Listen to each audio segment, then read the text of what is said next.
ইনকিলাব মঞ্চের মুখপাত্র শরীফ ওসমান হাদীর মৃত্যুতে আজ একদিনের রাষ্ট্রীয় শোক পালিত হচ্ছে। রাষ্ট্রীয় শোক উপলক্ষে আজ দেশের সব সরকারি, আধা সরকারি, স্বায়ত্তশাসিত প্রতিষ্ঠান, শিক্ষা প্রতিষ্ঠানসহ সরকারি বেসরকারি ভবন এবং বিদেশে বাংলাদেশের মিশনগুলোতে জাতীয় পতাকা অর্ধনমিত আছে।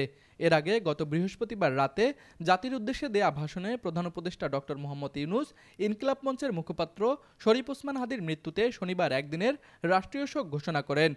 এদিকে শরীফ ওসমান হাদীর মরদেহ জাতীয় হৃদরোগ ইনস্টিটিউটের হিমঘরে রাখা হয়েছে।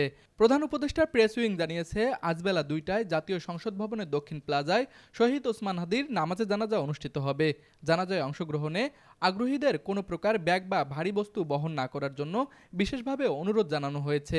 একই সঙ্গে সংশ্লিষ্ট সবাইকে জানানো হয়, এ সময় সংসদ ভবন ও এর আশেপাশের এলাকায় ড্রোন ওড়ানো সম্পূর্ণ নিষিদ্ধ।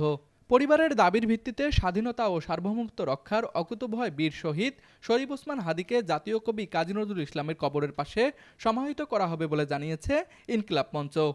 তুষার আচার্য, ডেস্ক রিপোর্ট, RCTV।